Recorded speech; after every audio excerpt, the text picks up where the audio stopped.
Hello everyone.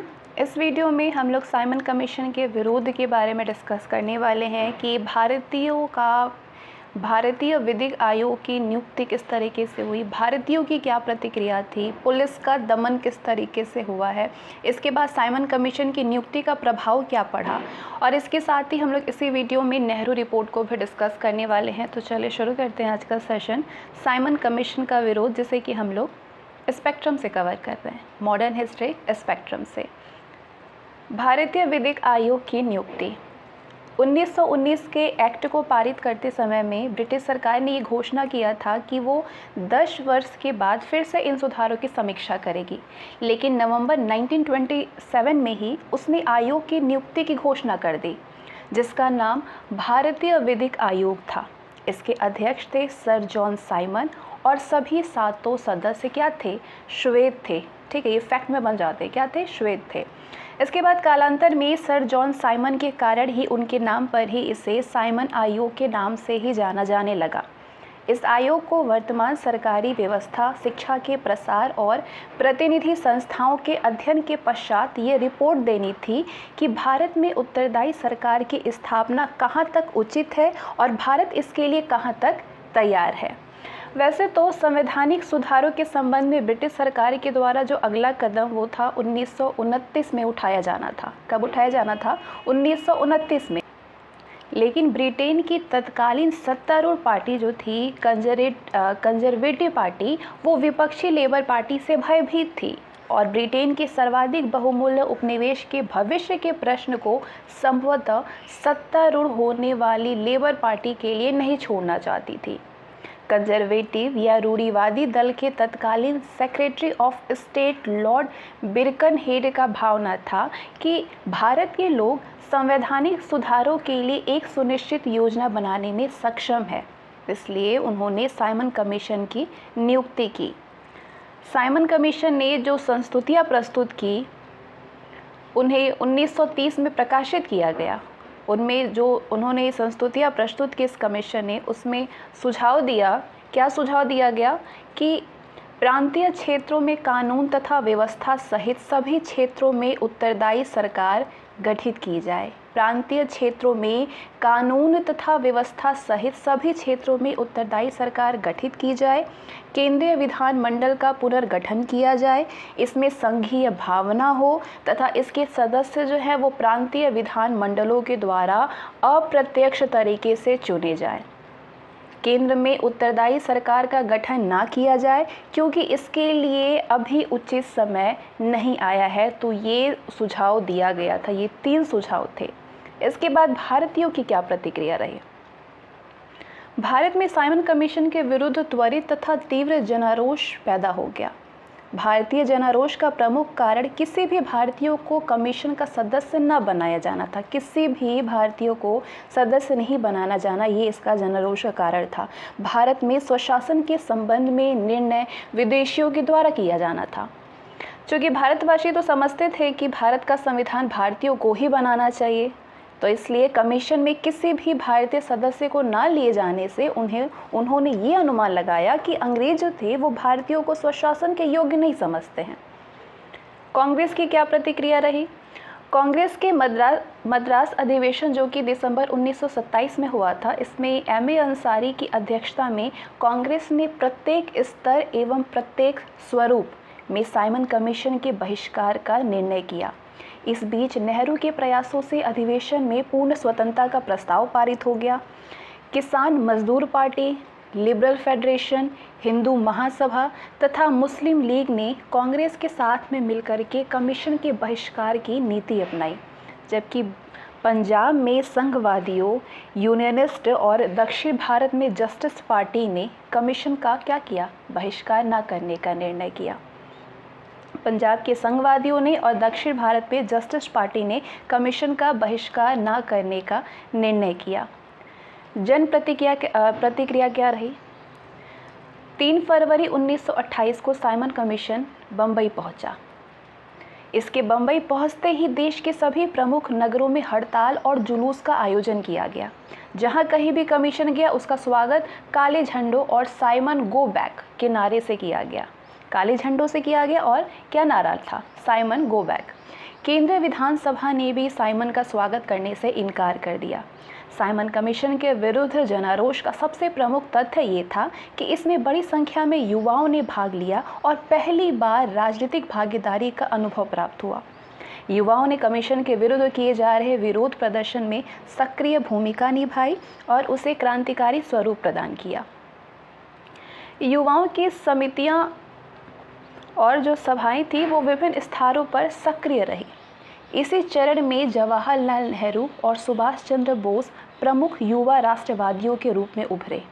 इन दोनों युवा राष्ट्रवादियों ने विभिन्न स्थानों के दौरे किए और विभिन्न स्थानों पर सभाओं को संबोधित किया।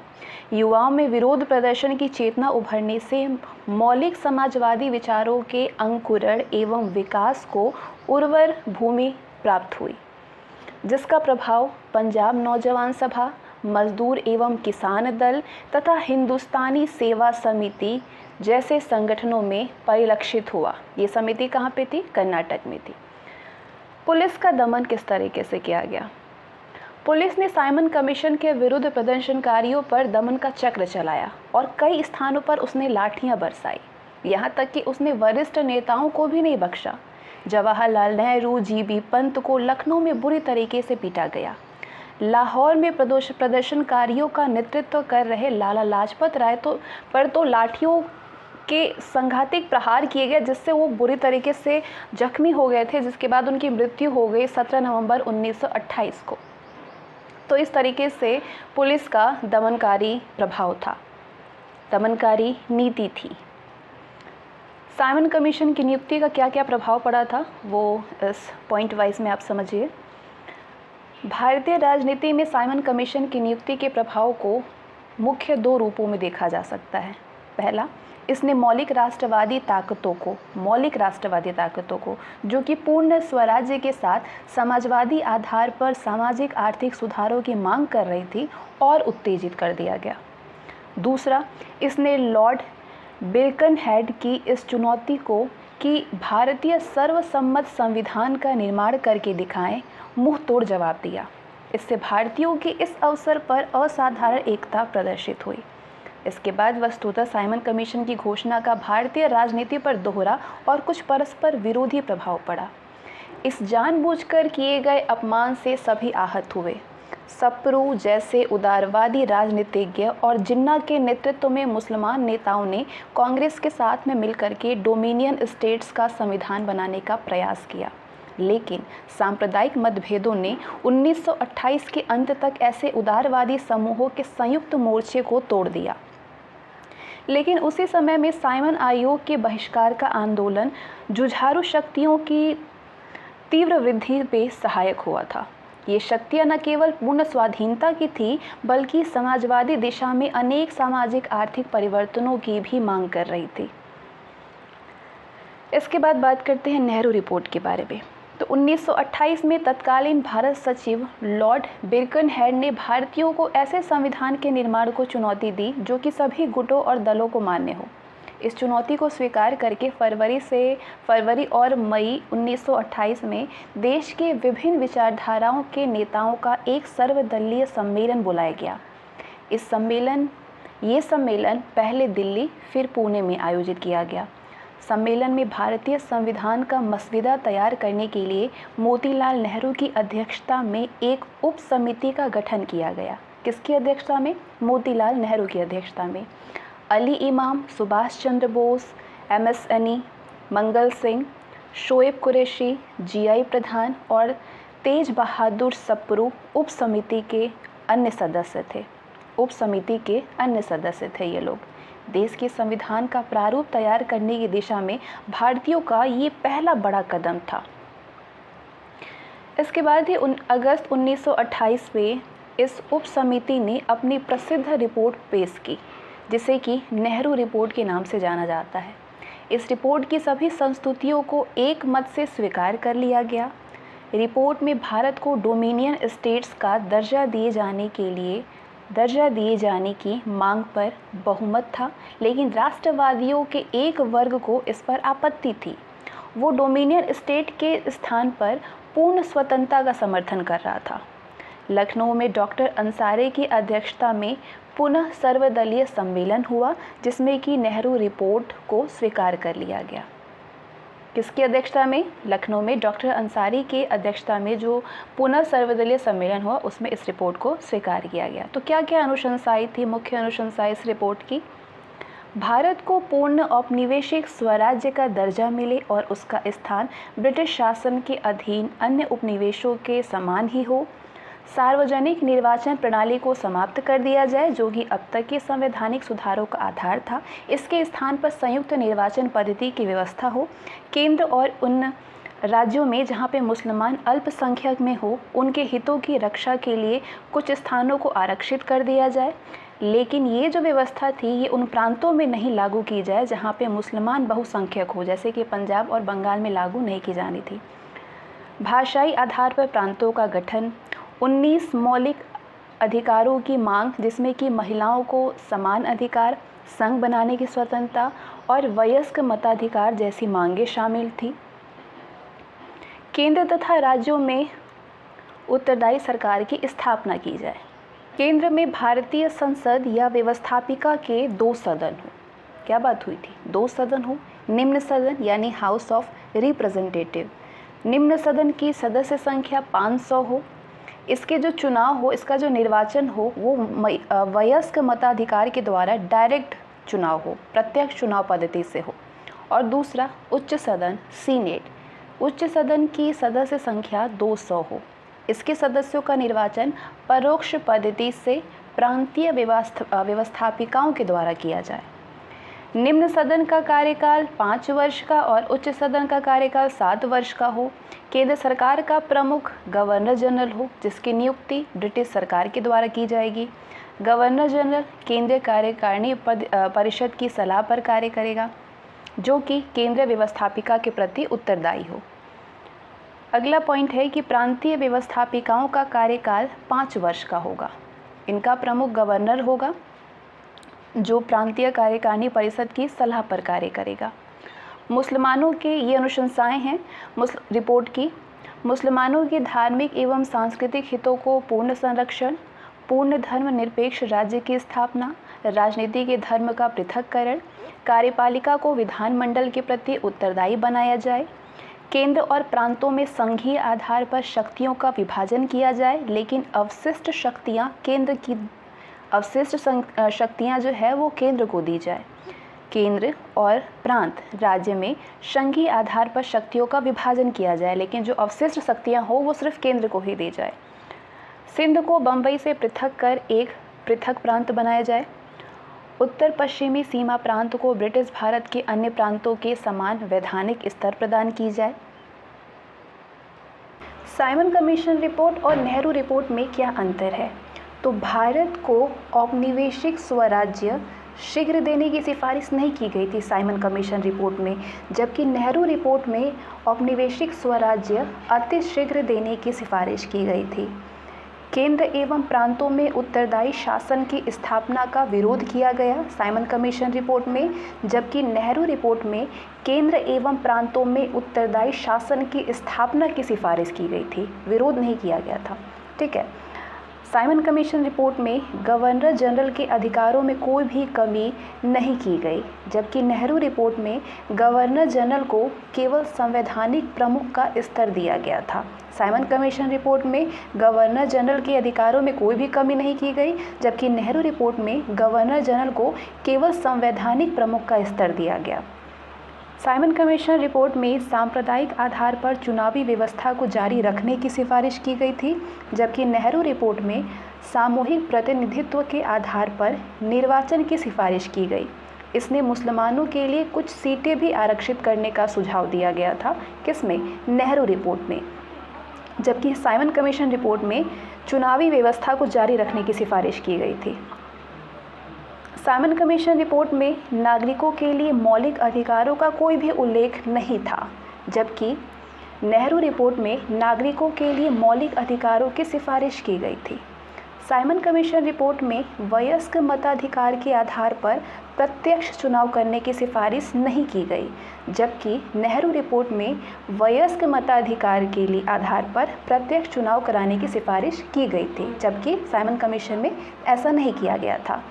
साइमन कमीशन रिपोर्ट में भारत के लिए प्रतिरक्षा समिति, संघ लोक सेवा आयोग तथा उच्चतम न्यायालय इत्यादि की स्थापना का कोई भी उल्लेख नहीं किया गया था, जबकि नेहरू रिपोर्ट में भारत के लिए उच्चतम न्यायालय, प्रतिरक्षा समिति और संघ लोक सेवा आयोग इत्यादि की स्थापना की सिफारिश की गई थी।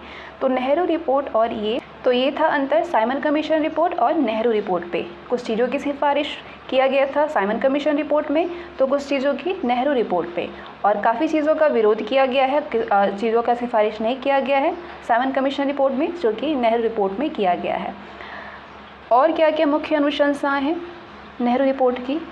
देशी राज्यों के अधिकारों एवं विशेषाधिकार को सुनिश्चित किया जाए, उत्तरदायी शासन की व्यवस्था के पश्चात ही किसी राज्य को संघ में शामिल किया जाए, भारत में एक प्रतिरक्षा समिति, उच्चतम न्यायालय और लोक सेवा आयोग की स्थापना की जाए।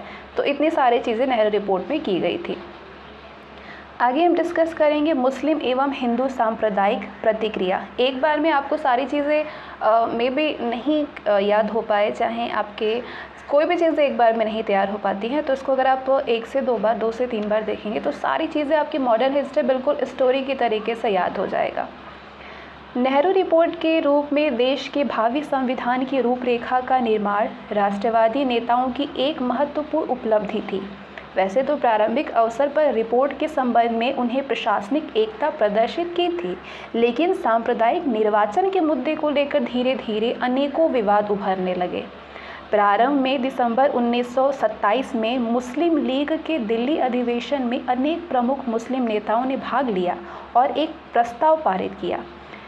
इस प्रस्ताव में सम्मिलित 4 मांगों को उन्होंने संविधान के प्रस्तावित मसौदे में सम्मिलित किए जाने की मांग की। 4 मांगों को संविधान के मसौदे में दिसंबर 1927 के कांग्रेस के मद्रास अधिवेशन में इन मांगों को स्वीकार कर लिया गया और इसे दिल्ली प्रस्ताव की संज्ञा दी गई। ये 4 मांगें कौन कौन सी थी? पहला, पृथक निर्वाचन प्रणाली को समाप्त कर संयुक्त निर्वाचन पद्धति की व्यवस्था की जाए, जिसमें कुछ सीटें मुसलमानों के लिए आरक्षित की जाए। पृथक निर्वाचन प्रणाली को समाप्त करके संयुक्त निर्वाचन सिस्टम की व्यवस्था की जाए, जिसमें कि कुछ सीटें मुसलमानों के लिए भी आरक्षित की जाए। दूसरा, केंद्रीय विधान मंडल में मुसलमानों के लिए 1/3 स्थान आरक्षित किए जाए। तीसरा, पंजाब और बंगाल के विधान मंडलों में जनसंख्या के अनुपात में मुसलमानों के लिए स्थान आरक्षित किए जाए। और चौथी मांग थी सिंध, बलूचिस्तान और उत्तर पश्चिमी सीमांत प्रांत नामक 3 मुस्लिम बहुल प्रांतों का गठन किया जाए। तो ये 4 मांगें थी। वैसे तो हिंदू महासभा ने 3 मुस्लिम बहुल प्रांतों का गठन किया। पंजाब और बंगाल जैसे मुस्लिम बहुल प्रांतों में मुसलमानों के लिए सीटें आरक्षित किए जाने के प्रस्ताव का तीव्र विरोध किया गया। महासभा का मानना था कि इस व्यवस्था में इन प्रांतों की व्यवस्थापिकाओं में मुसलमानों का पूर्ण वर्चस्व स्थापित हो जाएगा। उसने सभी के लिए समान व्यवस्था किए जाने की मांग की, लेकिन हिंदू महासभा के इस रवैये से ये मुद्दा अत्यंत जटिल हो गया।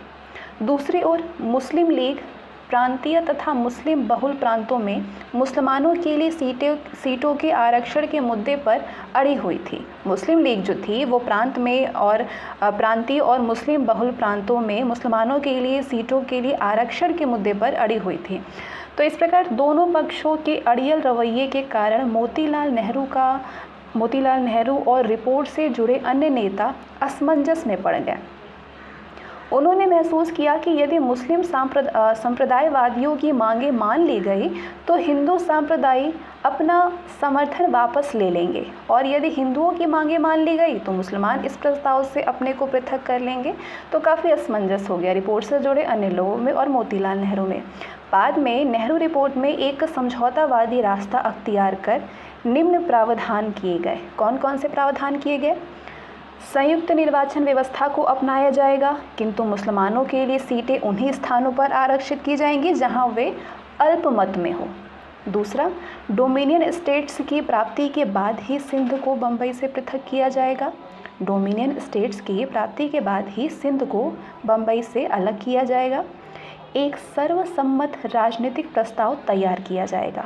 एक सर्वसम्मत राजनीतिक प्रस्ताव तैयार किया जाएगा। जिन्ना द्वारा प्रस्तुत संशोधन। दिसंबर 1928 में नेहरू रिपोर्ट की समीक्षा के लिए एक सर्वदलीय सम्मेलन का आयोजन कलकत्ता में किया गया।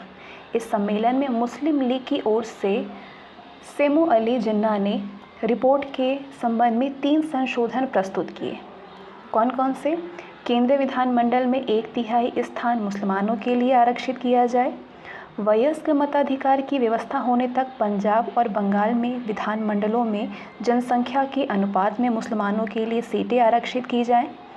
और तीसरा, प्रांतों के लिए अवशिष्ट शक्तियों की व्यवस्था की जाए। प्रांतों के लिए अवशिष्ट शक्तियों की व्यवस्था की जाए। मतदान होने पर सम्मेलन में जिन्ना के ये प्रस्ताव ठुकरा दिए गए। इसके परिणाम स्वरूप मुस्लिम लीग सर्वदलीय सम्मेलन में अलग हो गई और मोहम्मद अली जिन्ना, मोहम्मद शफी और आगा खां के धड़े से मिल गई। इसके पश्चात मार्च 1929 में जिन्ना ने अलग से 14 सूत्रीय मांगे पेश की, जिसमें कि मूलतः नेहरू रिपोर्ट के बारे में उन्होंने अपनी आपत्तियां दोहराई नेहरू रिपोर्ट के बारे में। तो क्या था मांगे 14 सूत्रीय जिन्ना की? पहला, संविधान का भावी स्वरूप संघीय हो तथा प्रांतों को अवशिष्ट शक्तियां प्रदान की जाए। दूसरा, देश के सभी विधानमंडलों और सभी प्रांतों की अन्य निर्वाचित संस्थाओं में अल्पसंख्यकों को पर्याप्त एवं प्रभावी नियंत्रण दिया जाए। सभी प्रांतों को समान स्वायत्तता प्रदान की जाए। सांप्रदायिक समूहों का निर्वाचन पृथक निर्वाचन पद्धति से किया जाए। केंद्रीय विधानमंडल में मुसलमानों के लिए 1/3 स्थान आरक्षित किए जाएं। सभी संप्रदायों में धर्म, पूजा, उपासना, विश्वास, प्रचार एवं शिक्षा की पूर्ण स्वतंत्रता प्रदान की जाए। भविष्य में किसी प्रदेश के गठन या विभाजन में बंगाल, पंजाब एवं उत्तर पश्चिमी सीमांत प्रांत की अक्षुण्णता का पूर्ण ध्यान रखा जाए। सिंध को बम्बई से पृथक कर नया प्रांत बनाया जाए। किसी निर्वाचित निकाय या विधानमंडल में किसी संप्रदाय से संबंधित कोई भी विधेयक तभी पारित किया जाए जब उस संप्रदाय के 3/4 सदस्य उसका समर्थन करें। सभी सरकारी सेवाओं में योग्यता के आधार पर मुसलमानों को पर्याप्त अवसर दिया जाए। अन्य प्रांतों की तरह बलूचिस्तान एवं उत्तर पश्चिमी सीमा प्रांत में भी सुधार कार्यक्रम प्रारंभ किया जाए। सभी प्रांतीय विधानमंडलों में 1/3 स्थान मुसलमानों के लिए आरक्षित की जाए। संविधान में मुस्लिम धर्म, संस्कृति, भाषा, वैयक्तिक विधि तथा मुस्लिम धार्मिक संस्थाओं के संरक्षण एवं अनुदान के लिए आवश्यक प्रावधान किया जाए।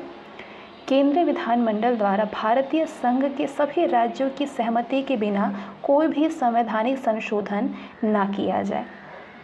तो ये 14 सूत्रीय मांगे थी जिन्ना की। नेहरू रिपोर्ट की संस्तुतियों से न केवल हिंदू महासभा, लीग एवं सिख समुदाय के लोग अप्रसन्न थे, बल्कि जवाहरलाल नेहरू और सुभाष चंद्र बोस के नेतृत्व वाला कांग्रेस का युवा वर्ग भी इससे खिन्न था। कांग्रेस के युवा वर्ग का मानना था कि रिपोर्ट में डोमिनियन स्टेट्स की मांग स्वतंत्रता प्राप्ति की दिशा में एक नकारात्मक कदम है। इसलिए सर्वदलीय सम्मेलन में इन्होंने रिपोर्ट के इस प्रावधान पर तीव्र आपत्ति जताई।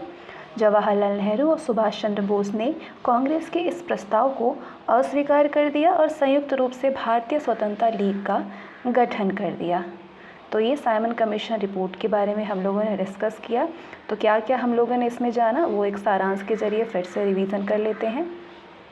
साइमन कमीशन में कमीशन को वर्तमान सरकारी व्यवस्था, शिक्षा के प्रसार तथा प्रतिनिधि संस्थानों के अध्ययन उपरांत ये रिपोर्ट देनी थी कि भारत में उत्तरदायी सरकार की स्थापना कहाँ तक उचित है और भारत इसके लिए कहाँ तक तैयार है। भारतीयों को कोई प्रतिनिधित्व न दिए जाने के कारण भारतीयों ने इसका बहिष्कार कर दिया साइमन कमीशन रिपोर्ट का। इसके बाद आता है नेहरू रिपोर्ट। भारतीय संविधान की मसविदा तैयार करने की दिशा में भारतीयों का प्रथम प्रयास था ये रिपोर्ट। भारत को औपनिवेशिक स्वराज्य का दर्जा दिए जाने की मांग की, पृथक निर्वाचन व्यवस्था का विरोध, अल्पसंख्यकों के लिए पृथक स्थान आरक्षित किए जाने का विरोध करते हुए संयुक्त निर्वाचन पद्धति की मांग की गई। इस रिपोर्ट के जरिए भाषाई आधार पर प्रांतों के गठन की मांग की गई। 19 मौलिक अधिकारों की मांग की गई। ध्यान दीजिएगा, 19 मौलिक अधिकारों की मांग हुई। केंद्र एवं प्रांतों में उत्तरदायी सरकार की स्थापना की मांग की गई। केंद्र और प्रांत में उत्तरदायी सरकार की स्थापना की मांग की गई। तो ये था रिवीजन, साइमन कमीशन रिपोर्ट को क्यों बहिष्कार किया गया। अब आते हैं हम लोग नेक्स्ट चैप्टर पे, चैप्टर 19, जिसमें कि सविनय अवज्ञा आंदोलन एवं गोलमेज सम्मेलन के बारे में हम लोग डिस्कस करेंगे। सविनय अवज्ञा आंदोलन और गोलमेज सम्मेलन। सविनय अवज्ञा आंदोलन की पृष्ठभूमि का निर्माण कैसे हुआ। कांग्रेस का कलकत्ता अधिवेशन दिसंबर 1928 में हुआ। 1928 में कांग्रेस का अधिवेशन मोतीलाल नेहरू की अध्यक्षता में कलकत्ता में हुआ था। इस अधिवेशन में नेहरू रिपोर्ट को स्वीकार कर लिया गया, लेकिन कांग्रेस के युवा नेतृत्व जो थे, मुख्यतः जवाहरलाल नेहरू, सुभाष चंद्र बोस और सत्यमूर्ति ने डोमिनियन स्टेट्स को कांग्रेस के द्वारा अपना मुख्य लक्ष्य घोषित किया औपनिवेशिक स्वराज्य के लिए। ठीक है, औपनिवेशिक स्वराज्य की मांग कर रहे थे। तो ये क्या किए, डोमिनियन स्टेट्स को कांग्रेस द्वारा अपना मुख्य लक्ष्य घोषित किए जाने पर गहरा असंतोष व्यक्त किया। इसके स्थान पर उन्होंने मांग की कि पूर्ण स्वराज या फिर पूर्ण स्वतंत्रता को कांग्रेस अपना लक्ष्य घोषित करे, ना कि औपनिवेशिक स्वराज्य के। इस अवसर पर कांग्रेस के वरिष्ठ नेता जैसे महात्मा गांधी, मोतीलाल नेहरू का मत था कि डोमिनियन स्टेट्स की मांग को इतनी जल्दबाजी में अस्वीकार नहीं किया जाना चाहिए, क्योंकि बड़ी मुश्किल से इस पर आम सहमति बन सकी है। उन्होंने सुझाव दिया कि डोमिनियन स्टेट्स की मांग को मानने के लिए सरकार को 2 वर्ष की मोहलत दी जाए। सरकार को 2 वर्ष की मोहलत दी जानी चाहिए। बाद में युवा नेताओं के दबाव के कारण मोहलत की अवधि 2 वर्ष से घटा करके 1 वर्ष कर दी गई। इस अवसर पर कांग्रेस ने ये प्रतिबद्धता जाहिर किया कि डोमिनियन स्टेट्स पर आधारित संविधान को सरकार ने यदि 1 वर्ष के अंदर पेश नहीं किया तो कांग्रेस न केवल पूर्ण स्वराज्य की अपना लक्ष्य घोषित करेगी, बल्कि इस लक्ष्य की प्राप्ति के लिए वो सविनय अवज्ञा आंदोलन भी प्रारंभ कर देगी। इसके बाद वर्ष 1929 के दौरान कुछ राजनीतिक घटनाएं घटी। जनता को सीधे राजनीतिक संघर्ष के लिए तैयार करने के लिए 1929 में गांधी जी ने पूरे देश का सघन दौरा किया। विभिन्न स्थानों पर उन्होंने सभाओं को संबोधित किया, युवाओं से नए राजनीतिक संघर्ष के लिए तैयार रहने का आग्रह किया। 1929 की यात्राओं से पहले जहाँ पे गांधी जी का मुख्य जोर रचनात्मक कार्यों पर होता था, उसकी जगह पर अब उन्होंने जनता को सीधी राजनीतिक कार्यवाही के लिए तैयार करना प्रारंभ कर दिया। किसने? गांधी जी ने। जनता द्वारा बहिष्कार का आक्रामक कार्यक्रम अपनाने और विदेशी कपड़ों की सार्वजनिक होली जलाने के लिए कांग्रेस की कार्यकारिणी समिति ने विदेशी कपड़ा बहिष्कार समिति का गठन किया। विदेशी कपड़ा बहिष्कार समिति का गठन किया। गांधी जी ने इस अभियान को पूर्ण समर्थन प्रदान कर लोगों को सक्रियता से भाग लेने के लिए प्रोत्साहित किया, लेकिन मार्च 1929 में कलकत्ता में उन्हें गिरफ्तार कर लिया गया। उनकी गिरफ्तारी से पूरे देश में उत्तेजना फैल गई और लोगों ने सरेआम विदेशी वस्त्रों की होली जलाई। 1929 की ही कुछ अन्य घटनाओं से स्थिति और विस्फोटक हो गई और पूरे राष्ट्र के लोगों में अंग्रेज विरोधी भावनाएं जागृत हो उठी। इन घटनाओं में मेरठ षड्यंत्र केस मार्च माह में हुआ, भगत सिंह और बटुकेश्वर दत्त द्वारा केंद्रीय विधानसभा में बम विस्फोट हुआ अप्रैल में। इसके बाद मई महीने में इंग्लैंड में रैमजे मैकडोनाल्ड की लेबर पार्टी की सत्ता में आना प्रमुख थी। आगे जानेंगे लॉर्ड इरविन की घोषणा, जो कि 31 अक्टूबर 1931 में हुई। महारानी की ओर से मुझे स्पष्ट रूप से ये कहने का आदेश हुआ है कि सरकार ने निर्णय में, ये लॉर्ड इरविन की घोषणा थी कि महारानी की ओर से मुझे स्पष्ट रूप से ये कहने का आदेश हुआ है कि सरकार के निर्णय में 1917 की घोषणा में ये बात निहित है कि भारत के विकास के स्वाभाविक मुद्दे उसमें दिए गए हैं। उनमें डोमिनियन स्टेट्स यानी अधिशासित स्वराज्य की प्राप्ति जुड़ी हुई है। इरविन ने ये भी वादा किया कि जैसे ही साइमन कमीशन अपनी रिपोर्ट प्रस्तुत कर देगा, एक गोलमेज सम्मेलन बुलाया जाएगा। तो ये थी लॉर्ड इरविन की घोषणा। कब? 31 अक्टूबर 1929 में। दिल्ली घोषणा पत्र। 2 नवंबर 1929 को देश के प्रमुख नेताओं का एक सम्मेलन बुलाया गया और एक घोषणा पत्र जारी किया गया जिसे दिल्ली घोषणा पत्र के नाम से जाना जाता है। इसमें मांग रखी गई कि ये बात स्पष्ट हो जानी चाहिए कि गोलमेज सम्मेलन का उद्देश्य इस बात पर विचार विमर्श करना नहीं होगा कि किस समय डोमिनियन स्टेट दिया जाए, बल्कि इस बैठक में इसे लागू करने की योजना बनाई जानी चाहिए। गोलमेज सम्मेलन का उद्देश्य इस बात पर विचार विमर्श करना नहीं होगा कि किस समय डोमिनियन स्टेट दिया जाए, बल्कि ये बैठक जो है वो इससे लागू करने की योजना बनाई जानी चाहिए। इस बैठक में कांग्रेस का बहुमत में प्रतिनिधित्व होना चाहिए, राजनीतिक अपराधियों को क्षमादान दिए जाए और सहमति की एक सामान्य नीति तय की जाए। इसके बाद 23 दिसंबर 1929 को वायसराय इरविन ने इन मांगों को अस्वीकार कर दिया। इस प्रकार भिड़ंत का दौर प्रारंभ होने की तैयारी हो गई। इसके बाद होता है लाहौर अधिवेशन और पूर्ण स्वराज्य। दिसंबर 1929 में भारतीय राष्ट्रीय कांग्रेस का वार्षिक अधिवेशन तत्कालीन पंजाब प्रांत की राजधानी लाहौर में हुआ।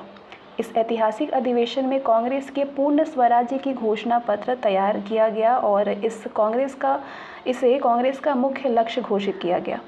जवाहरलाल नेहरू, जिन्होंने पूर्ण स्वराज के विचार को लोकप्रिय बनाने में सर्वाधिक योगदान दिया था, इस अधिवेशन के अध्यक्ष चुने गए। कौन? जवाहरलाल नेहरू। जवाहरलाल नेहरू के अध्यक्ष बनने में गांधी जी ने निर्णायक भूमिका निभाई थी। वैसे तो 18 प्रांतीय कांग्रेस समितियों में से सिर्फ 3 का समर्थन ही नेहरू को प्राप्त था, लेकिन बहिष्कार की लहर में युवाओं के सराहनीय प्रयास को देखते हुए महात्मा गांधी ने इन चुनौतीपूर्ण क्षणों में कांग्रेस का सभापतित्व जवाहरलाल नेहरू को सौंपा। जवाहरलाल नेहरू के अध्यक्ष चुने जाने के 2 महत्वपूर्ण कारण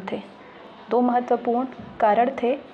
पहला कि उनके पूर्ण स्वराज्य के प्रस्ताव को कांग्रेस ने अपना मुख्य लक्ष्य बनाने का निश्चय कर लिया।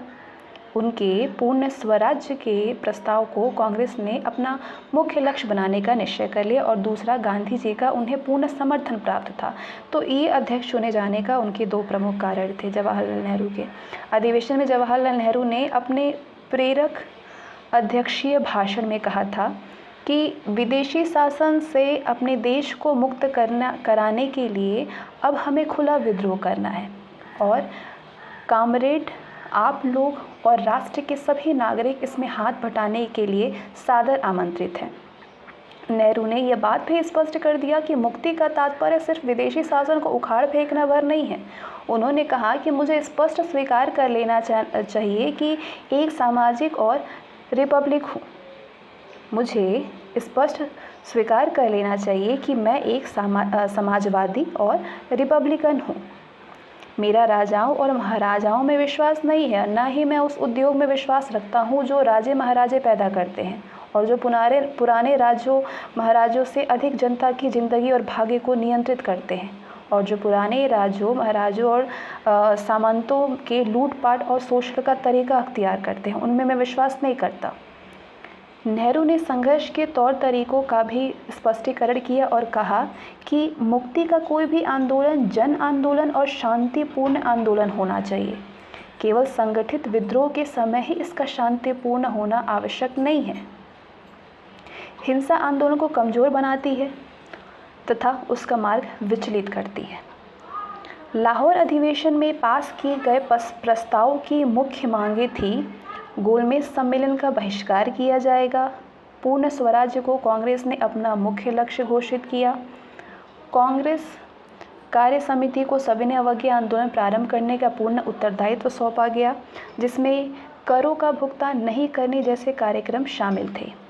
सभी कांग्रेस सदस्यों को भविष्य में काउंसिल के चुनावों में भाग न लेने और काउंसिल के मौजूदा सदस्यों को अपने पदों से त्यागपत्र देने का आदेश दिया गया। 26 जनवरी 1930 का दिन पूरे राष्ट्र में प्रथम स्वतंत्रता दिवस के रूप में मनाने का निश्चय किया गया। 31 दिसंबर 1929 की अर्धरात्रि को इनकलाब जिंदाबाद के नारों के बीच रावी नदी के तट पर भारतीय स्वतंत्रता का प्रतीक तिरंगा झंडा फहराया गया। कब फहराया गया? 31 दिसंबर 1929 को रावी नदी के तट पर। 26 जनवरी 1930 को स्वतंत्रता की शपथ ली गई। पूरे राष्ट्र में जगह जगह सभाओं का आयोजन किया गया, जिनमें सभी लोगों ने सामूहिक रूप से स्वतंत्रता प्राप्त करने की शपथ ली। इस कार्यक्रम को अभूतपूर्व सफलता मिली। गांवों और कस्बों में सभाएं आयोजित की गई, जहां पे स्वतंत्रता की शपथ को स्थानीय भाषा में पढ़ा गया और तिरंगा झंडा फहराया गया। इस शपथ में निम्न बिंदु थे। कौन कौन से? स्वतंत्रता का अधिकार भारतीय जनता का अहरणीय अधिकार है। भारत में ब्रिटिश उपनिवेशी सरकार ने जनता से स्वतंत्रता के अधिकार को छीन करके न केवल उसका शोषण किया है, बल्कि उसे आर्थिक, राजनीतिक, सांस्कृतिक और आध्यात्मिक रूप से भी विनष्ट कर दिया है। भारत को आर्थिक रूप से नष्ट कर दिया गया है। राजस्व की वसूली के लिए उच्च दरें निर्धारित की गई हैं, जो हमारी आमदनी से काफ़ी अधिक है। ग्रामीण उद्योगों का विनाश कर दिया गया है और उसका विकल्प नहीं ढूंढा गया है। सीमा शुल्क, मुद्रा और विनिमय दरें एक पक्षीय और भेदभावपूर्ण है और इससे भारत के किसान और उत्पादक बर्बाद हो गए हैं। और कौन कौन से बिंदु थे? हमें कोई भी वास्तविक राजनीतिक अधिकार नहीं दिए गए हैं। संघ एवं संगठनों के निर्माण की स्वतंत्रता के अधिकार से हमें वंचित कर दिया गया है और हमारी प्रशासनिक प्रतिभा की हत्या कर दी गई है। सांस्कृतिक दृष्टि से शिक्षा व्यवस्था ने हमें हमारी मातृभूमि से अलग कर दिया है और हमें ऐसा प्रशिक्षण दिया गया है कि हम सदैव गुलामी की बेड़ियों में जकड़े रहें। आध्यात्मिक दृष्टि से अनिवार्य रूप से शस्त्र विहीन कर हमें नपुंसक बना दिया गया है। अब हम ये मानते हैं कि जिस विदेशी शासन ने चारों ओर से हमारे देश का सर्वनाश किया है, उसके शासन के सम्मुख समर्पण करना ईश्वर और मानवता के प्रति अपराध है। ब्रिटिश सरकार ने अपने समस्त स्वैच्छिक संबंधों को समाप्त कर हम स्वयं को तैयार करेंगे। हम अपने सविनय अवज्ञा आंदोलन के लिए तैयार करेंगे, जिसमें करों की अदायगी न करने का मुद्दा भी शामिल होगा। यदि हम ब्रिटिश सरकार को सभी प्रकार का सहयोग बंद कर देंगे तो किसी भी प्रकार की हिंसा न करें तो इस अमानवीय राज्य का अंत सुनिश्चित है। इसलिए हम संकल्प करते हैं कि पूर्ण स्वराज की स्थापना के लिए कांग्रेस समय समय पर जो भी निर्देश देगी, हम उसका पूर्णतः पालन करेंगे। सविनय अवज्ञा आंदोलन, नमक सत्याग्रह और अन्य विप्लव।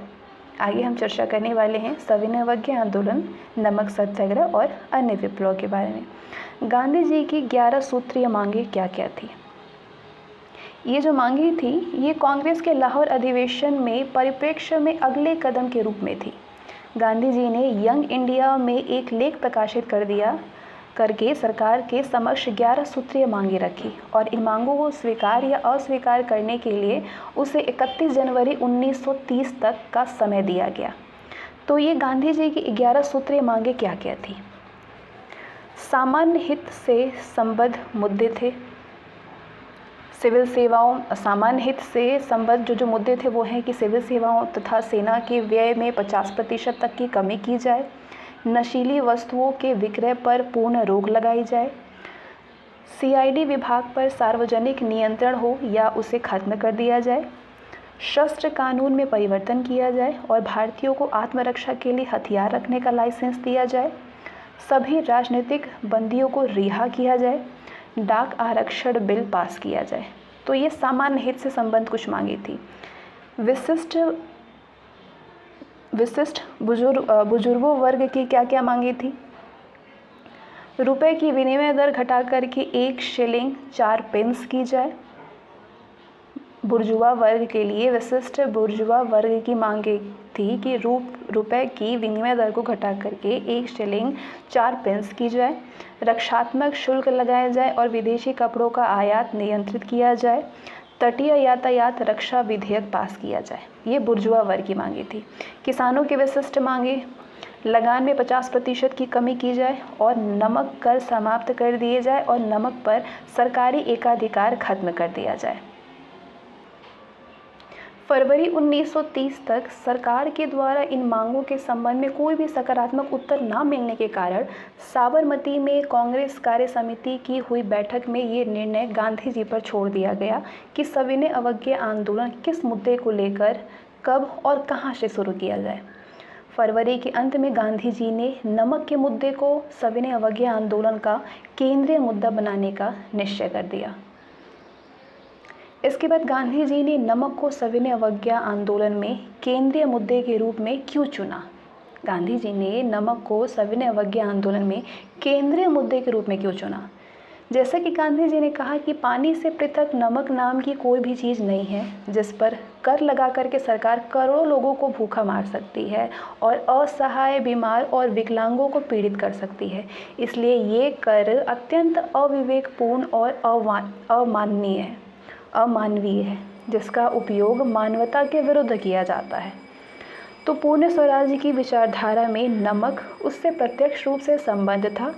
नमक जो था वो उससे प्रत्यक्ष रूप से संबद्ध था क्योंकि ये ग्रामीण निर्धन जनता के दुखों को व्यक्त करने का सबसे सशक्त और सर्वमान्य मुद्दा है।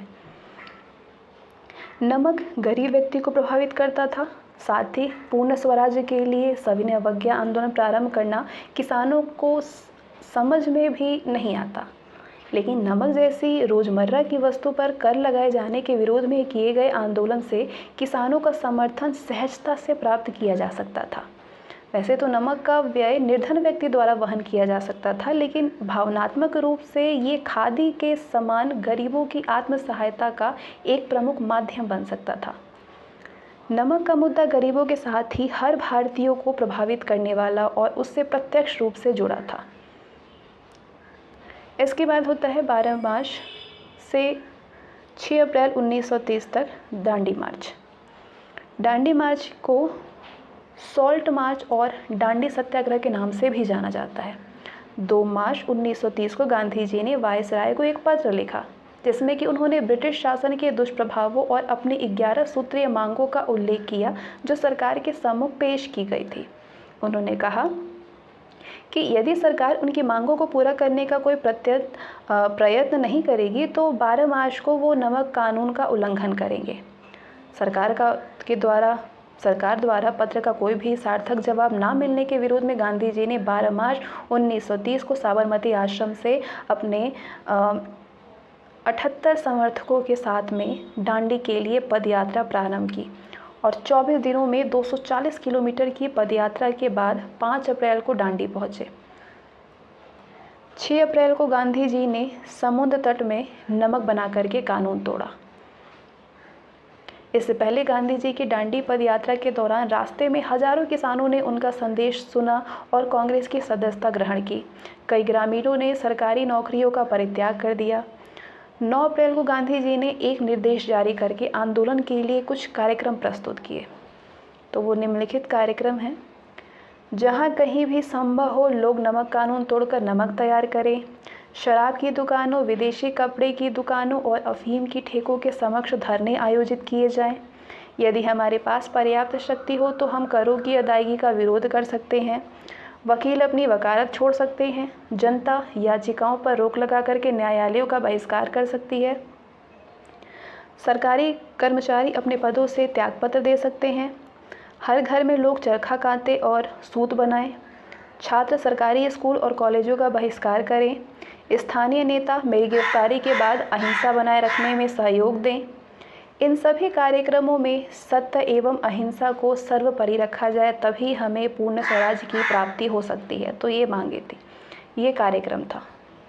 सविनय अवज्ञा आंदोलन के प्रारंभिक चरण के रूप में 12 मार्च 1930 को प्रारंभ हुई इस ऐतिहासिक यात्रा में गांधी जी ने 6 अप्रैल को दांडी में मुट्ठी भर नमक बनाकर नमक कानून तोड़ा।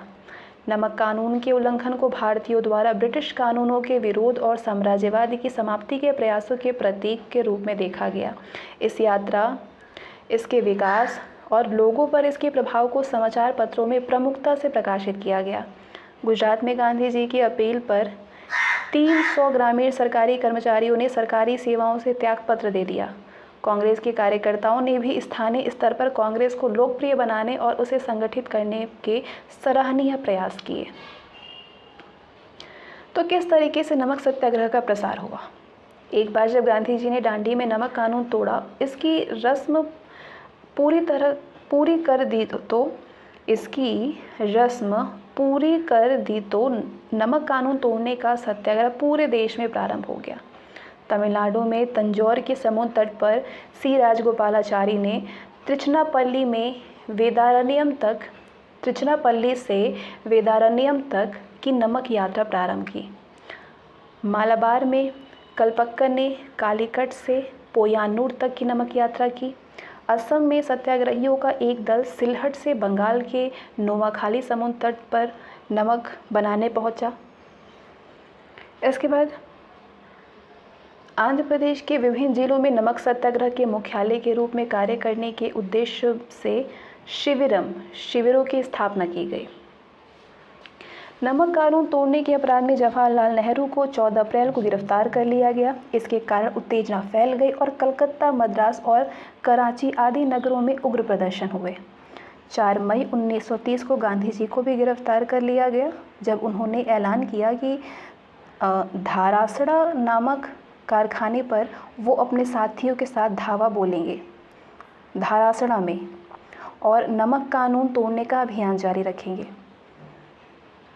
बम्बई, कलकत्ता, दिल्ली, शोलापुर इत्यादि शहरों में गांधी जी की गिरफ्तारी का जबरदस्त विरोध हुआ। गांधी जी की गिरफ्तारी के पश्चात कांग्रेस कार्यकारिणी ने एक प्रस्ताव पारित किया, जिसमें कहा गया कि रैयतवाड़ी क्षेत्रों में लगान अदा ना किए जाएं, जमींदारी क्षेत्रों में चौकीदारी कर न अदाई की जाए और मध्य प्रांत में वन कानून का उल्लंघन किया जाए। तो ये कांग्रेस ने ये पारित की। भारतीय उपमहाद्वीपों के विभिन्न भागों में हुए सविनय अवज्ञा आंदोलन की प्रकृति या रूप स्वरूप का एक संक्षिप्त सर्वेक्षण है ये इस प्रकार से, जैसे कि तमिलनाडु में 30 अप्रैल 1930 में तमिलनाडु के तंजौर के समुद्री तट पर राजगोपालाचारी ने त्रिचनापल्ली से वेदारण्यम तक की नमक यात्रा आरंभ की।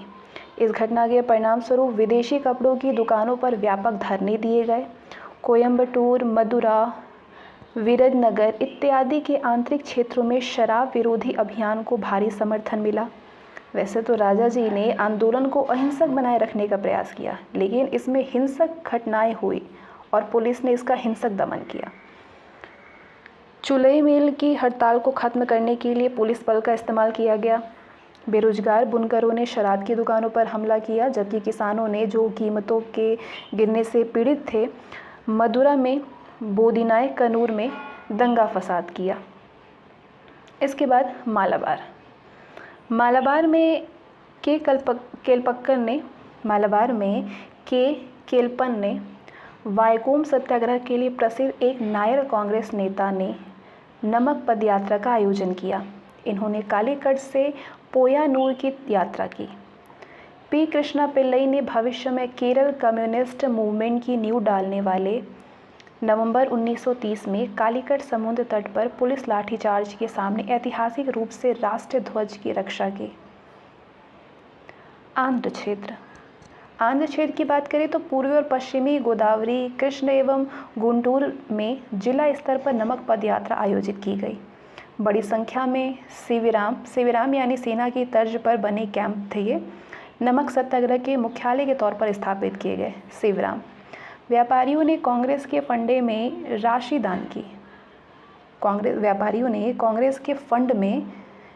दान की और कामा एवं राजू जैसी प्रमुख जाति के किसानों ने दमनकारी हथकंडों का विरोध किया, लेकिन असहयोग आंदोलन जैसा जन समर्थन इस क्षेत्र में नहीं मिला।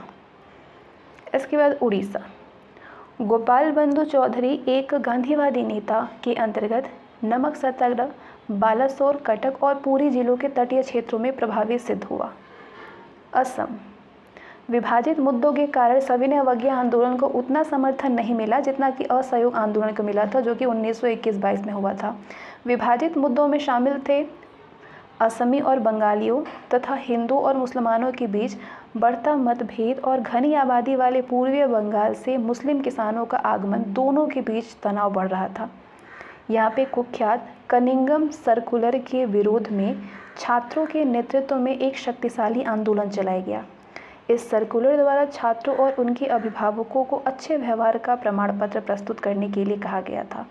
आंदोलन के दौरान इस सर्कुलर का उल्लंघन किया गया और इसके विरुद्ध प्रदर्शन आयोजित किए गए। चंद्रप्रभा सैकनी ने दिसंबर 1930 में वन कानूनों को तोड़ने के लिए कचरी गांव के निवासियों को प्रेरित किया, जिससे असम कांग्रेस के नेतृत्व ने अस्वीकार कर दिया। 1930 में वन कानूनों को तोड़ने के लिए कचरी गांव के निवासियों को प्रेरित किया, जिससे असम कांग्रेस के नेतृत्व ने अस्वीकार किया। इसके बाद बंगाल की बात करते हैं। तो बंगाल कांग्रेस, जो कि सुभाष चंद्र बोस और जेएम सेनगुप्ता के नेतृत्व में 2 गुटों में विभाजित थी, कलकत्ता कॉरपोरेशन के चुनाव में संलग्न थी बंगाल में। इसके परिणाम स्वरूप अधिकतर कलकत्ता भद्रलोक के नेता का उनकी ग्रामीण जनता से अलगाव हो गया। साथ ही डक्का एवं किशोरगंज में सांप्रदायिक दंगे हुए और सविनय अवज्ञा आंदोलन में बेहद कम मुसलमानों ने भाग लिया। इसके बावजूद बंगाल में सर्वाधिक संख्या में गिरफ्तारियां हुई और साथ ही साथ सर्वाधिक हिंसक झड़पें भी हुई। नमक सत्याग्रह एवं चौकीदारी के साथ साथ विभिन्न शक्तिशाली आंदोलन मिदनापुर, आरामबाग और कई ग्रामीण क्षेत्रों में हुए। चौकीदारी एवं यूनियन बोर्ड विरोधी आंदोलन चलाया गया। यहाँ भी गांव के लोगों को सरकारी दमन का शिकार होना पड़ा था। आंदोलनकारियों को बुरी तरह से पीटा गया और उनकी संपत्ति को जब्त कर लिया गया। इसी समय चटगांव से सूर्यसेन के नेतृत्व में आंदोलनकारियों ने 2 सरकारी शस्त्रागारों पर धावा बोल दिया और प्रांतीय सरकार की स्थापना की घोषणा कर दी। इसके बाद बात करते हैं बिहार में। तो बिहार में चंपारण एवं सारण पहले 2 जिले थे। यहाँ पे नमक सत्याग्रह चलाया गया। भू आवेष्टित बिहार में बड़े पैमाने पर नमक उत्पादन व्यावहारिक नहीं था और अधिकतर स्थानों पर ये मात्र सांकेतिक था। पटना में नमक बनाने के लिए नखास तालाब को चुना गया और अंबिका कांत सिन्हा के नेतृत्व में नमक कानून तोड़ा गया। यहाँ पे बिहार में चौकीदारी कर के विरोध में तथा चौकीदारी और चौकीदारी पंचायत के प्रभावशाली सदस्यों के इस्तीफे की मांग को लेकर के जबरदस्त आंदोलन चलाया गया। चूँकि ये चौकीदार सरकार के लिए जासूसी का काम करते थे, तो इसलिए इनके विरुद्ध जनता के मन में तीव्र घृणा की भावना थी। ये आंदोलन भागलपुर, सारण एवं मुंगेर जिलों में विशेष रूप से सफल रहा था। ये आंदोलन भागलपुर में राजेंद्र प्रसाद एवं अब्दुल बारी ने आंदोलनकारियों को संबोधित किया। पुलिस ने आंदोलनकारियों का दमन करने के लिए उन्हें बुरी तरीके से पीटा, उन्हें यातनाएं दी गई और उनकी संपत्ति को जब्त कर लिया गया। छोटा नागपुर के आदिवासी क्षेत्र में, जो कि छोटा नागपुर जो कि अब का झारखंड है, निम्न वर्ग की विरोधी गतिविधियां देखी गई। बोंगा मांझी और सोमरा मांझी गांधीवाद से प्रभावित थे। इसने हजारीबाग में आंदोलन का नेतृत्व किया, जिसमें कि संस्कृतिकरण, जिसके तहत अनुयायी को मांस एवं मदिरा छोड़ने के लिए कहा गया और केवल खादी का प्रयोग करने की बात की जाती थी। केवल खादी के प्रयोग की बात की जाती है। इसके साथ साथ में सामाजिक धार्मिक सुधार भी जुड़ गया। हालांकि गांधी जी ने बैनर तले संथालों ने बड़े पैमाने पर अवैध शराब बनाने का कार्य किया। ये भी देखा गया कि अधिकतर बड़े जमींदार सरकार के प्रति निष्ठावान बने रहे, लेकिन छोटे भूमिपति और काश्तकारों ने इस आंदोलन में भाग लिया था। लेकिन अधिकतर मौक़ों पर निम्न जाति की बढ़ती जनसंख्या ने छोटे भूमिपति और काश्तकारों के उत्साह एवं मनोबल में कमी की। पेशावर में क्या स्थिति रही? पेशावर में खान अब्दुल गफ्फार खां के सामाजिक एवं राजनीतिक सुधारों ने पठानों में राजनीतिक चेतना का प्रसार किया। खान अब्दुल गफ्फार खां ने, जिन्होंने बादशाह खां या सीमांत गांधी के नाम से भी जाना जाता था, खुदाई खिदमतगार नामक स्वयंसेवी संगठन की स्थापना की। खुदाई खिदमतगार की, ठीक है, बादशाह खां ने। इसे लाल कुर्ती, रेड शर्ट के नाम से भी जाना जाता था। खुदाई खिदमतगार ने पठानों की राष्ट्र एकता का नारा बुलंद किया और साम्राज्यवादी शासन के खिलाफ आंदोलन संगठित किया। इसने मजदूरों की दशा में सुधार की मांग की। संगठन ने अहिंसा के सिद्धांत को सर्वोपरि मानते हुए राष्ट्रीय स्वतंत्रता आंदोलन में महत्वपूर्ण भूमिका निभाई। तो उल्लेखनीय है कि अन्य प्रांतों में मुसलमान जहाँ पे सत्याग्रह आंदोलन में तटस्थ बने हुए थे, वहीं पे उत्तर पश्चिमी सीमांत प्रांत में बादशाह खां के नेतृत्व में मुसलमानों ने सविनय अवज्ञा आंदोलन में महत्वपूर्ण भूमिका निभाई। यहाँ पे आंदोलन की शुरुआत तब हुई जब 23 अप्रैल 1930 को पुलिस ने स्थानीय कांग्रेसी नेताओं को गिरफ्तार कर लिया था। गिरफ्तारी के कारण उत्तेजना फैल गई और जनता ने हिंसक प्रदर्शन किया। पेशावर में तो स्थिति नियंत्रण से बाहर ही हो गई और आंदोलनकारियों के दमन के लिए भेजी गई हिंदू सेना ने मुसलमानों पर गोली चलाने से इनकार कर दिया। बाद में 4 मई तक ही स्थिति नियंत्रण में आ सकी, जब सरकार ने हवाई टुकड़ियों की मदद से शहर पर कब्जा कर लिया। इस दौरान सरकार ने आतंक और दमन का साम्राज्य कायम कर दिया। इस आंदोलन में भाग लेने वाले लोगों में लगभग 92% मुसलमान थे। इससे अंग्रेजों को अत्यंत निराशा हुई और उनका ये भ्रम टूट गया कि मुसलमान स्वतंत्रता आंदोलन से खुद को पूर्णतः अलग रखे हुए हैं। शोलापुर की बात करें तो बम्बई प्रेसिडेंसी के इस औद्योगिक नगर में गांधी जी की गिरफ्तारी के विरोध में प्रारंभ हुए आंदोलन ने भयंकर विद्रोह का रूप धारण कर लिया। यहाँ पे 7 मई से प्रारंभ हुई हड़ताल में हजारों मील मजदूर काम छोड़ करके प्रदर्शनकारियों से मिल गए। प्रदर्शनकारियों ने शराब की दुकानों और सरकारी प्रतिष्ठानों जैसे रेलवे स्टेशन, पुलिस स्टेशन, नगर पालिका भवनों और न्यायालयों इत्यादि को आग लगा दी। 8 मई को पुलिस और प्रदर्शनकारियों के मध्य भीषण संघर्ष हुआ, जिसमें कि अनेक लोग मारे गए और सैकड़ों घायल हो गए। मजदूरों ने पुलिस को खदेड़ करके समानांतर शासन कायम कर लिया और 1 सप्ताह बाद तक शहर पर उनका कब्जा बना रहा। मार्शल लॉ लागू करके 16 मई तक ही सरकार शहर पर पुनः नियंत्रण कायम कर सकी थी। मार्शल लॉ लागू करके धारासड़ा की बात करें तो नमक सत्याग्रह में सबसे तीव्र प्रतिक्रिया धारासड़ा में थी। यहाँ पे 21 मई 1930 को सरोजनी नायडू, इमाम साहब और गांधी जी के पुत्र मणिलाल ने 2000 आंदोलनकारियों के साथ में धारासड़ा नमक कारखाने पर धावा बोल दिया। वैसे तो आंदोलनकारियों ने पूर्ण शांति के साथ में विरोध प्रदर्शन किया था, लेकिन पुलिस ने दमन का सहारा लिया और प्रदर्शनकारियों पर बर्बरतापूर्वक लाठीचार्ज किया गया। इसके कारण 2 व्यक्ति मारे गए, 320 जो है वो गंभीर रूप से घायल हो गए थे। एक अमेरिकी पत्रकार मिलर ने पुलिस द्वारा किए गए बर्बरतापूर्ण कृत्य को अत्यंत भयानक बताया। नमक सत्याग्रह के इस नए रूप को जनता ने बड़ी उत्सुकता से अपना लिया और देखते ही देखते ये जन आंदोलन में बदल गया था। बाद में वडाला, बम्बई का वडाला, सैनीकट्टा, कर्नाटक का सैनीकट्टा, आंध्र प्रदेश मिदनापुर, बालासोर, पुरी और कटक के नमक कारखानों में भी इस तरह के प्रदर्शन आयोजित किए गए। गुजरात की स्थिति की बात करें तो यहाँ पे खेड़ा जिले के आनंद, बोरस और नादियाद क्षेत्रों, सूरत जिले के बारदोली क्षेत्र और बड़ौद जिले के जबुंसर क्षेत्र में शक्तिशाली आंदोलन चलाया गया। यहाँ पर कर न अदा करने के मुद्दे को लेकर के जबरदस्त आंदोलन प्रारंभ हुआ और लोगों ने भू राजस्व अदा करने से इनकार कर दिया।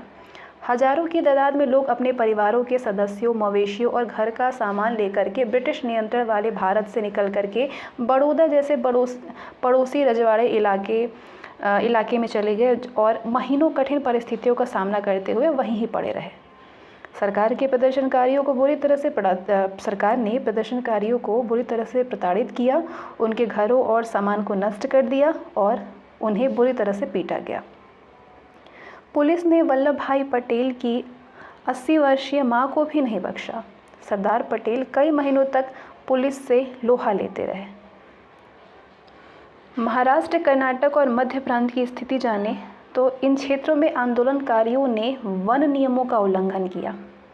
आंदोलन जनजातीय क्षेत्रों में विशेष रूप से प्रभावी रहा।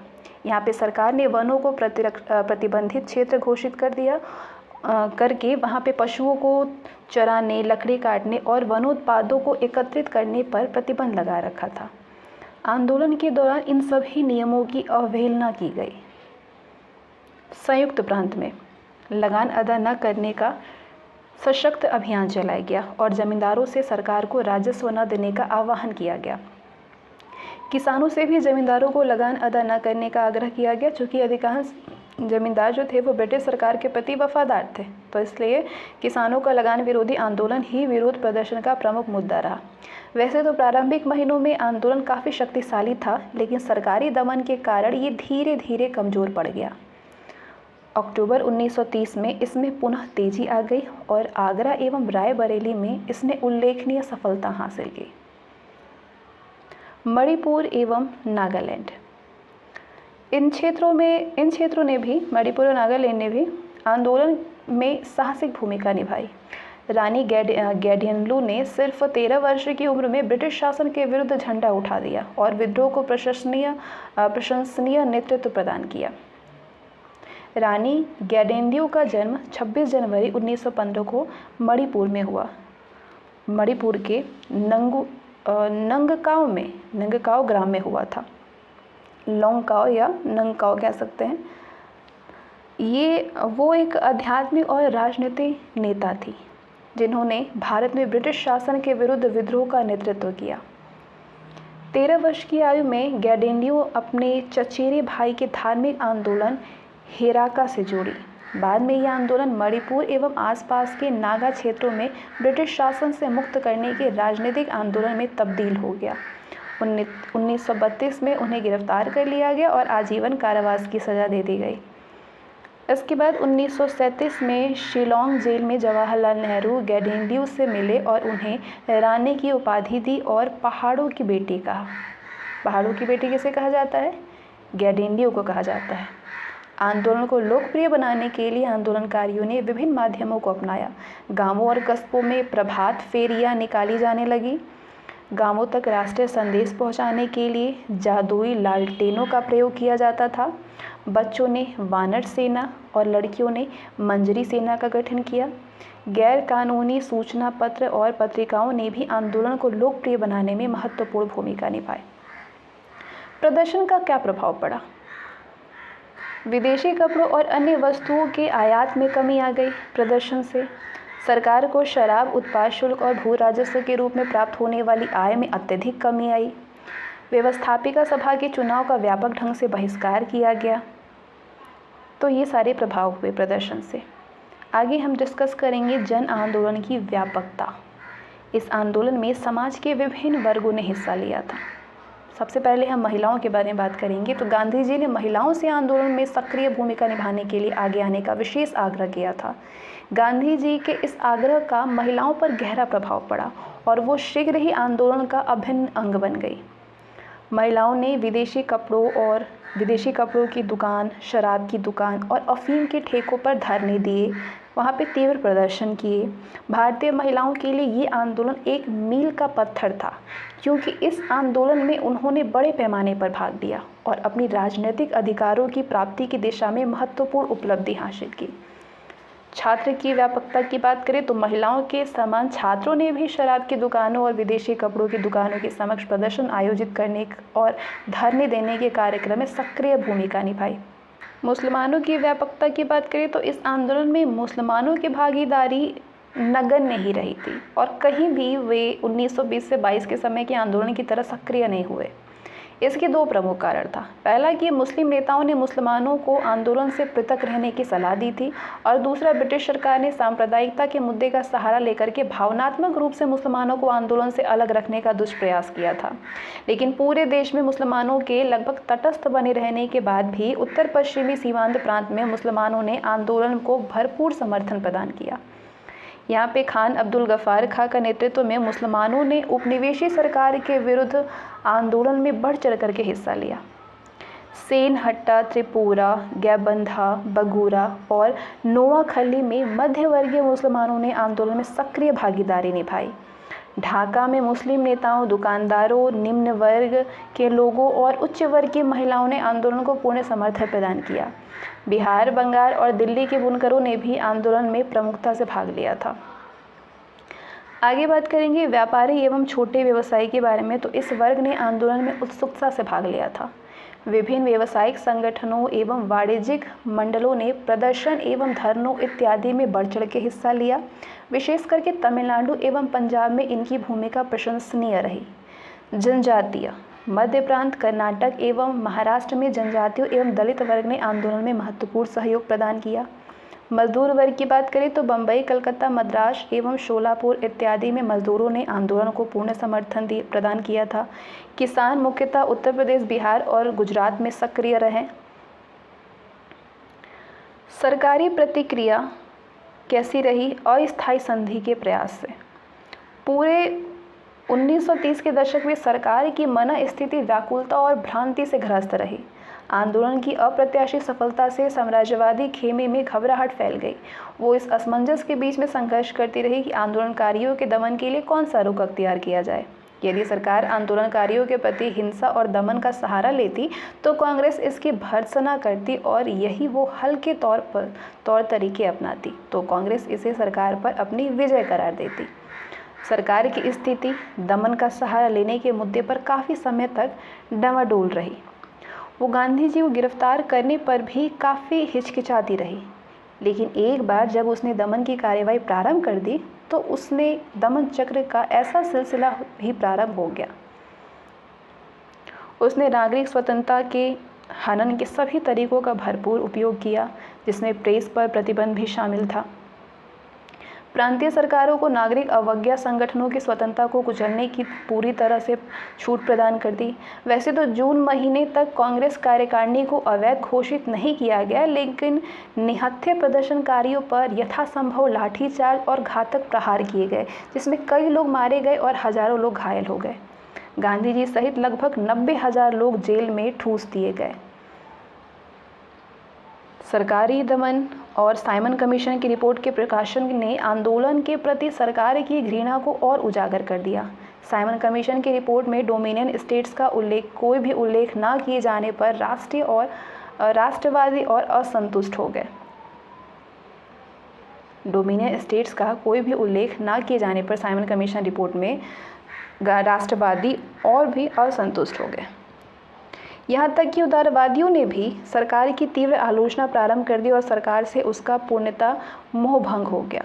सरकार से जुलाई 1930 में भारत के तत्कालीन वायसराय ने गोलमेज सम्मेलन का प्रस्ताव रखा और डोमिनियन स्टेट्स की मांग पर चर्चा करने के मुद्दे को इसका लक्ष्य घोषित किया। उसने तेज बहादुर सप्रू और M.R. जयकर के सरकार और कांग्रेस के मध्य शांति और सुलह की स्थापना के लिए संभावनाओं का पता लगाने के प्रस्ताव को भी स्वीकार कर लिया। इसके बाद अगस्त 1930 में मोतीलाल नेहरू और जवाहरलाल नेहरू गांधी जी से विचार विमर्श करने यरवदा जेल गए। चर्चा के उपरांत इन तीनों ने मांग की कि ब्रिटेन भारतीयों की स्वतंत्रता बहाल करे, पूर्ण स्वतंत्र सरकार का गठन जिसका वित्त एवं रक्षा संबंधी मामलों पर पूरा नियंत्रण हो, और तीसरा क्या मांग की कि ब्रिटेन से आर्थिक हर्जाने की मांग के लिए एक स्वतंत्र आयोग का गठन, लेकिन इस बातचीत का कोई भी नतीजा नहीं निकला। इसके बाद हुआ गांधी इरविन समझौता। तो आइए हम जानते हैं गांधी इरविन समझौता क्या था।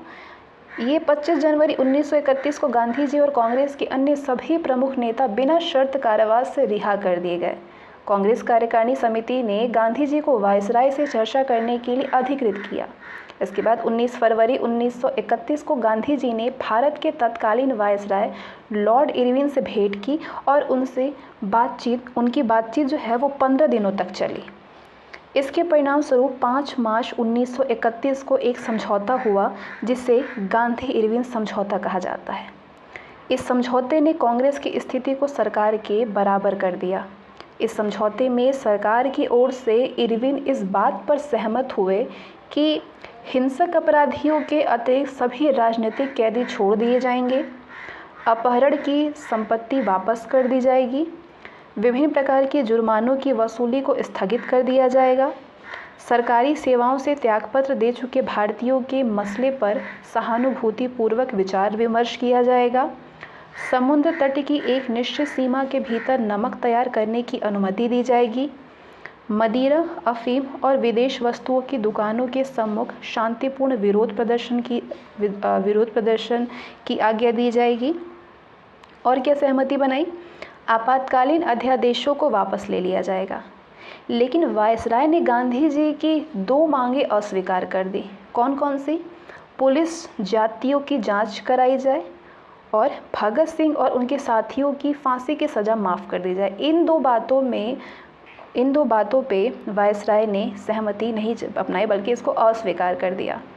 कांग्रेस की ओर से गांधी जी ने आश्वासन दिया कि सविनय अवज्ञा आंदोलन स्थापित कर दिया जाएगा और कांग्रेस द्वितीय गोलमेज सम्मेलन में इस शर्त पर भाग लेगी कि सम्मेलन में संवैधानिक प्रश्नों के मुद्दों पर विचार करते समय परिसंघ, भारतीय उत्तरदायित्व और भारतीय हितों के संरक्षण और सुरक्षा के लिए अपरिहार्य मुद्दों पर विचार किया जाएगा। इसके अंतर्गत रक्षा, विदेशी मामले, मतलब इस मुद्दे में रक्षा, विदेशी मामले, अल्पसंख्यकों की स्थिति और भारत की वित्तीय साख जैसे मुद्दे शामिल होंगे। तो इन 2 चीज़ों का कांग्रेस की ओर से गांधी जी ने आश्वासन दिया।